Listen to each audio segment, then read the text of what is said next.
Hang Gliding Flight School is a free educational resource created to share the fun and adventure of flying by encouraging, teaching, and inspiring aviators of all ages.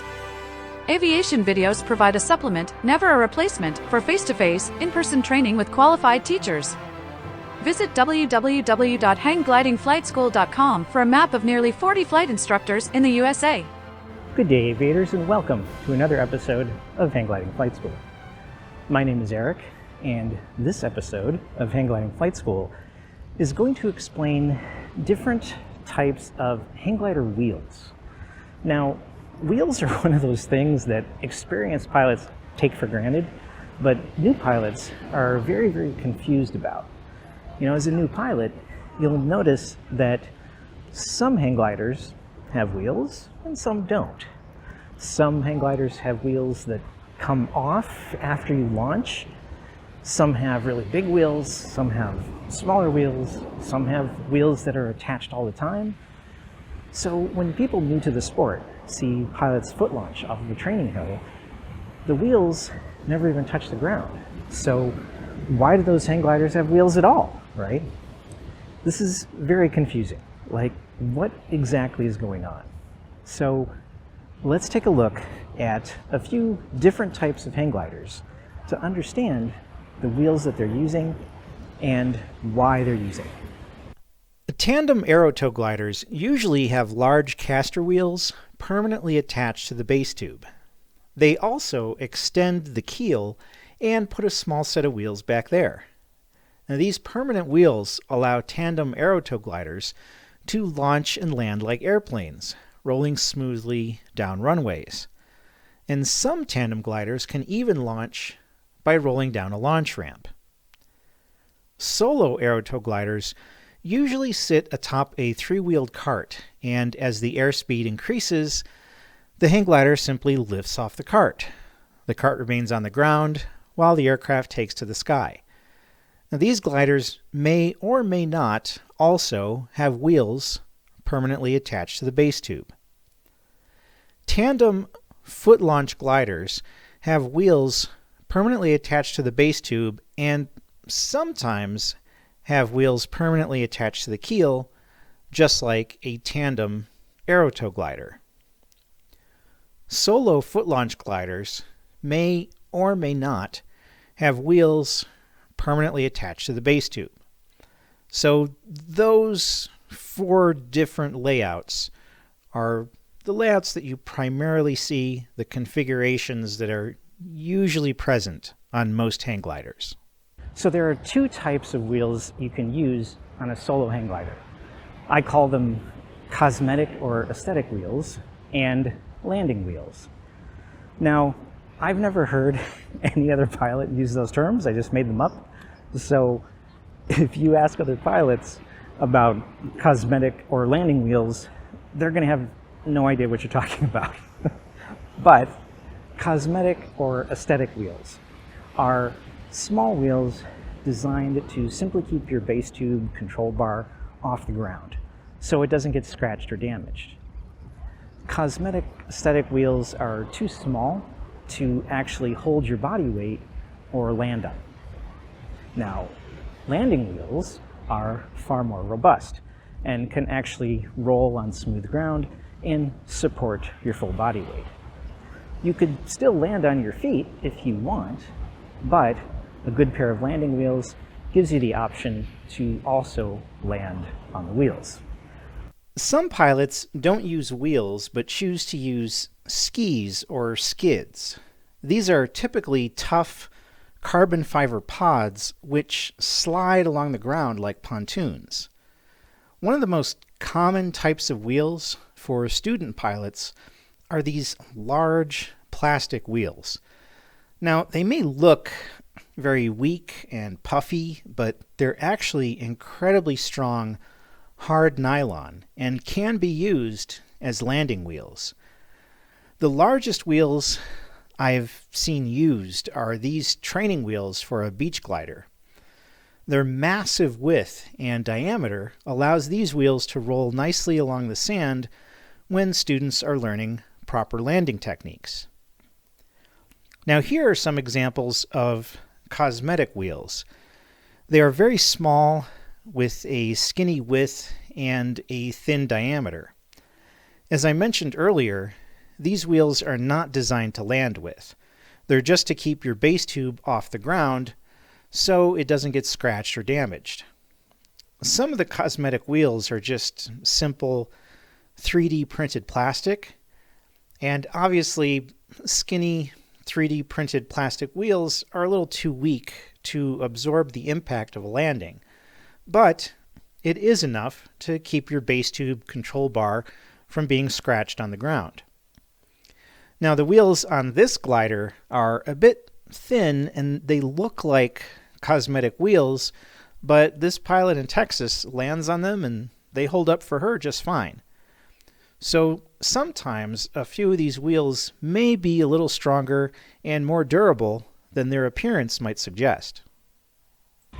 Competition or pilots going for a world record flight who need their glider as light as possible can justifiably fly without wheels. Recreational pilots should pretty much always use landing wheels because they give you an extra margin for safety. Now these are 8-inch wheels by Finster Wheels from Germany on 200 by 50 rims.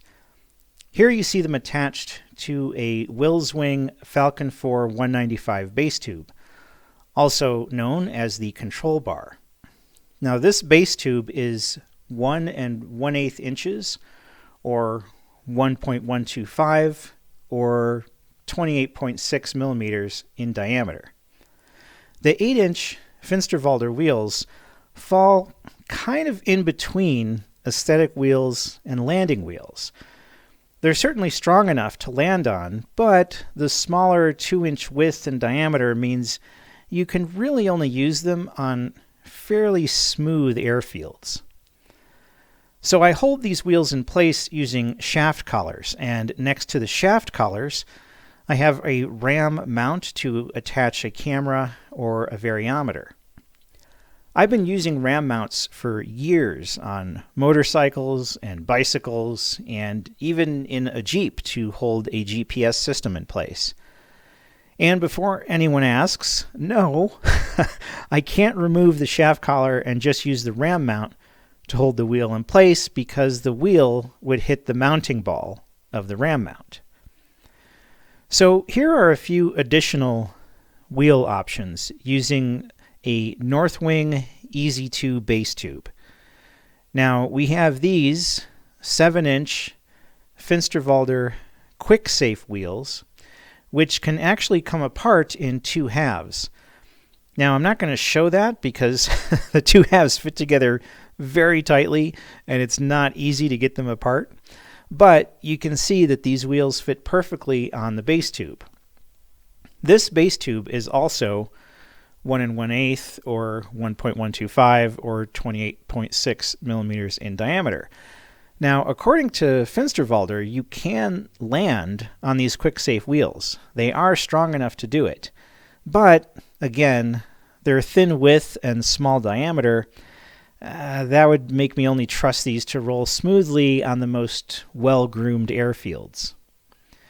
Now, these 10-inch pneumatic Finsterwalder wheels are extremely robust and are definitely sturdy enough to be used repeatedly as landing wheels. They are 3 by 4 tires on 260 by 85 rims. In fact, these are so large, many tandem foot launch gliders use them. The center hub diameter is 35 millimeters or 1.37 inches, which means they fit very loosely on a standard 28.6 millimeter base tube. As a result, if you want pneumatic wheels like these, you're going to want to add some plastic sleeve bearings to take up the slack and allow the wheels to fit more snugly. Sleeve bearings come in a wide array of shapes and sizes to fit your requirements. Sleeve bearings are made of materials designed to slide and roll and reduce friction. Now you can get metal sleeve bearings or plastic. You can also get sleeve bearings with and without flanges. These flanged plastic bearings have a 34 millimeter outer diameter and a 30 millimeter inner diameter to take up the slack between the 35 millimeter hub and the 28.6 millimeter bar. Without bearings, you can see how much the wheel flops around on the bar. And when you add the bearings, the fit is much more snug and clean. Now another option is to get these 10-inch pneumatic wheels, which are advertised for dollies or hand trucks. Similar to the 10-inch Finster wheels, these are also 3x4 tires on 260 by 85 rims. These hubs also have a 35 millimeter bore, so I can use the same sleeve bearings in these hubs. Another option to consider when you put all of this together is to use a dry lubricant, such as sail coat or something similar. And you can put the sail coat on the sleeve bearings and coat all around the outside and the inside. And then you can also put some sail coat on the inside of the hub of the wheel itself. I also use sail coat on my battens and even on the zipper of my glider bag, just to make everything move a little bit more smoothly. When I first tested this glider at the beach, I didn't have any sleeve bearings or shaft collars, and you can see how scratched and damaged the base tube got. This is a brand new base tube. All of those scratches are literally from one afternoon of flying, where sand got between the wheels and the tube as the hub slid back and forth. So it goes to show how important it is to attach the wheels properly. Shaft collars come in all materials, shapes, and sizes. To save on weight, I'd suggest you get plastic or aluminum shaft collars. They have stainless steel, which is really nice, but a lot heavier. Now, if you want to go even lighter, you might consider a bike seat clamp. A 28.6 millimeter base tube is the same diameter as some bicycle seat tubes, so a seat clamp is a potential alternative. One important thing to note about all these pneumatic wheels is that you will need a miniature tire mounting tool if you ever need to change the tire. Since they're so small, I made the mistake of thinking I could remove these wheels by hand using a bicycle tire pry bar. I was wrong. You need to use a mini tire changer in order to remove or install tires on these small hubs. Now another option is to buy a split rim, which allows you to pull the rim apart, making it far easier to change a flat or worn out tire. Many hang gliding dealers sell most of these wheels, but if you can't find hang glider specific wheels through your local dealer, you can look online for these options. You can also consider some mag wheels or maybe the wheels used on a beach cart. There are many choices out there. Once you start to get creative and think beyond the traditional choices. The whole purpose of this video is to showcase various parts you can use so you can start to implement your own ideas. And once you start to understand the diameter of hubs and base tubes, and you know the proper terminology of components to secure those wheels in place, like shaft collars and sleeve bearings, you have the knowledge to experiment with all sorts of wheel alternatives until you find something which works best for you and your aircraft. Thank you so much for watching this episode of Hang Gliding Flight School. Now you should no longer be confused by your wheel options. And I hope as a new pilot, you'll always make sure to be safe and use a decent pair of landing wheels on your aircraft.